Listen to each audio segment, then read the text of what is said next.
ରୁଟି ହେଉ ଅବା ପରଟା ସବୁଥିରେ ଖାଇଲା ପରି ସୋୟାବିନ୍ର ଗୋଟେ ସ୍ପେଶିଆଲ ରେସିପି ଆଜି ମୁଁ ଆପଣମାନଙ୍କ ସହିତ ସେୟାର କରିବି।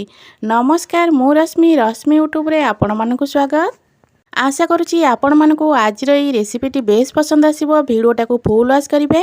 जदि आपण मानक आज रेसिपीटी भल लगे भिडियोटा को लाइक करेंगे, शेयर करेंगे। चैनल जदि नुआ थे सब्सक्राइब तो निश्चय करदे। एबे चलतु बनैबा आज रेसिपी।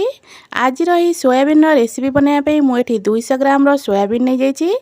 एबे से पूरा फुटिला गरम पानी देदबा। गरम पानी देकी ताकू 10 मिनिट आम छाड़ीदबा। 10 मिनिट भितर सोयाबीनटा आमर पूरा भल से बतुरी जीव।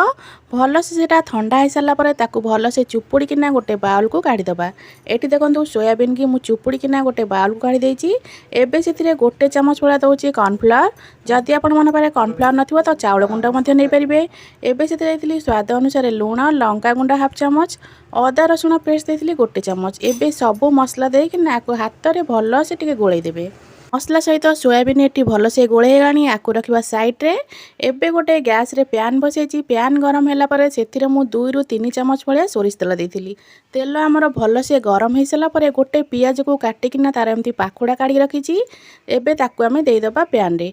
आकु आमे बेसी समय पे भाजीबानी, खाली आकु जस्ट हल्का भाया फ्राए करबा। आमे 1 रु 2 मिनिट भाया आमे पियाज को भाजीबा। पियाज को टिके भाजी सारा पर मुझे गोटे कैप्सिकम को पूरा छोट छोट खंडे काटती ताकू एबे देदबा। कैप्सिकम पियाज को मिसेकिना भाजबे। आकु जमा भी बेसी भाजबेनी। 1 रु 2 मिनिट भाया आकु आमे फ्राए करबा। 1 रु 2 मिनिट पर आकु काढ़ीकिना गोटे प्लेट रे आमे रखिदबा। पियाज कैप्सिकम को भाजबार मोर 1 रु 2 मिनिट भाया गलानी। आकु एबे मु गोटे प्लेट को काढ़ी दोची। एबे सेही पैन रे मु जो मैरिनेट कर रखिथिली सोयाबीन की ताकू एबे देकिना आमे भल से भाजीदबा। एबे मो पैन रे सोयाबीन की दे देची। सोयाबीन की टोटाल 3 रु 4 मिनिट भाया आमे भाजीबा। सोयाबीन की पूरा भल से गोल्डन ब्राउन कलर करी आमे एठी भाजीदबा। 3 रु 4 मिनिट पर एबे मोर सोयाबीन भजा पूरा रेडी हो गलानी। देखंतु सोयाबीन टा केते सुंदर देखा होची। एबे मु सोयाबीन की गोटे प्लेट को काढ़ी दोची। सेही पैन रे आमे एबे मसला बनैबा। मसला बनैया पे मु एठी 3 रु 4 चामच भाया सोरिष तेल दोची। आपण माने चाहिले रिफाइंड तेल मध्य नै परिबे। तेल को भल से गरम होबा को दबा। तेलटा भल से गरम हो सारा पर एठी गोटे बड़ साइज रो पियाज को एमती छोट छोट खंड करी काट रखिथिली। एबे ताको आमे देदबा। पियाज को देकिना ताकू भल से पूरा गोल्डन ब्राउन कलर करके आमे भाजीबा। जो एठी 3 रु 4 मिनिट भाजिला पर पियाज एठी कलर चेंज हो जाइछि, पूरा गोल्डन ब्राउन कलर हो जाइछि।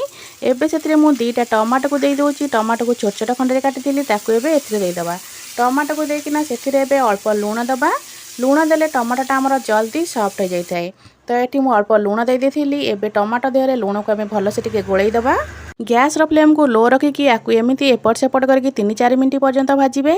एटी मु कहि रखुची जदि आपण मानकु आज रही रेसिपीटी भल लागिबा वीडियोटा को लाइक करेंगे, शेयर करेंगे। चैनल जदि नुआ थे चैनल को सब्सक्राइब निश्चय करदे।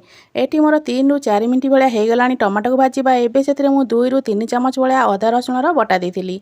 अदा रसुण बटा देके आकु एबे भलसे मिसई दबा। आकु आमे 5 रु 7 मिनिट भाया भल से कसैबा।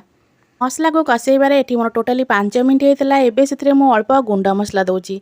गुंड मसला रे स्वाद अनुसार लूण, हलदी गुंड हाफ चामच, जीरा गुंड हाफ चामच, गोटे चामच नहीं चिकेन मसला, लंका गुंड गोटे चामच नहीं। राग आपण मानक हिसाब रे देबे।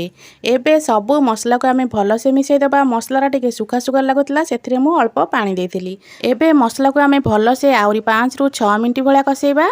आगुरु आमे 5 मिनिट पे मसला को कसैतिले। आउ 5-6 मिनिट भाया मसला को आमे कसैबा। टोटाल 10-11 मिनिट कसैले मसलाटा बहुत ही बढ़िया लगी थाए। मसलाटा को जेते भल से कसैबे ना तरकारीटा खाइबा सेते टेस्ट लगी थाए। एबे ताकू मु घोड़ई दोची। घोड़ई आकु एमिति आमे 5-6 मिनिट पे कसैबा। मसलाटा को एमिति घोड़ई कसैला बेले मझे मझे काढ़ीकिना चेक करथिबे, नहले मसला आमर तळु लागि जिवो। तो एमिति मसला को गोळई 5 रु 6 मिनिट भाया कसै देबा। एबे देखंतु 5-6 मिनिट पर मु घोड़णी काढ़ी देछि। तेल आमर सब अलका हो गलानी। तो मसलाटा एठी आमर पूरा बढ़िया से कसै हो गलानी। एबे एथिरे मु जो भाजी की रखिथिली सोयाबीन की ना ताकू एबे एठी आमे ऐड कर दबा। सोयाबीन की देकिना ताकू आ 3 रु 4 मिनिट भाया कसै दबा। जेमिति सोयाबीन सहित मसला आमर भल से टिके मिसी जिवो। सोयाबीन सहित मसला को एमिति कसैला बेले गैस फ्लेम को लो ही रखिथिबे, हाई करिवेनी। गैस फ्लेम को लो रखिकी आकु 3-4 मिनिट पे एमिति भल से कसै देबे। एबे देखंतु मसला सब सोयाबीन सहित हमर मिसी गलानी। एबे जो आमे पियाज और कैप्सिकम को भाजी रखिथिले ताकू एबे एठी ऐड कर दबा। आकु मध्य एमिति आमे मसला सहित भल से मिसई दबा। ଏବେ ୟାକୁ ଟୋଟାलीରେ କଷେଇବାର ଏଠି 3 ରୁ 4 ମିନିଟ୍ ଭଳିଆ ହେଇଗଲାଣି। ଏଠି ମୁଁ ହାଫ୍ କପ୍ ଭଳିଆ ପାଣି ଦେଉଛି, ଯେହେତୁ ଏଇଟାକୁ ଆମର ବେଶୀ ପତଲା ବନେଇବାର ନାହିଁ, ପୁରା ଗ୍ରେଭି ଟାଇପ୍ର ବନେଇବାର ଅଛି। ତ ପାଣି ଏଠି ବହୁତ ହିଁ କମ୍ ଆମେ ୟୁଜ୍ କରିବା। ତ ଏଠି ହାଫ୍ କପ୍ ପାଣି ଦେଇକିନା ୟାକୁ ଭଲସେ ଗୋଳେଇ ଦେବା। ଗୋଳେଇ ସାରିକିନା ଘୋଡ଼େଇକିନା 3-4 ମିନିଟ୍ ପାଇଁ କେବଳ ସିଝିବା ପାଇଁ ଛାଡ଼ିଦେବା। ଏବେ ୟାକୁ ଘୋଡ଼େଇକିନା ମୁଁ 3 ରୁ 4 ମିନିଟ୍ ଭଳିଆ ସିଝିବା ପାଇଁ ଛାଡ଼ିଦେବି। 3-4 ମିନିଟ୍ ପରେ ଏବେ ଦେଖନ୍ତୁ ଆମ ତରକାରୀ ପୁରା ରେଡ଼ି ହେଇଛି। ଏବେ ସେଥିରେ ଅଳ୍ପ ଗରମ ମସଲା, ଅଳ୍ପ କାଟିକି ରଖିଥିବା ଧନିଆ ପତ୍ର ଦେଇଦେବା। ଏବେ ଆମର ପ୍ରସ୍ତୁତ ହୋଇଗଲା ସୋୟାବିନ୍ର ଦୋପ୍ୟାଜା।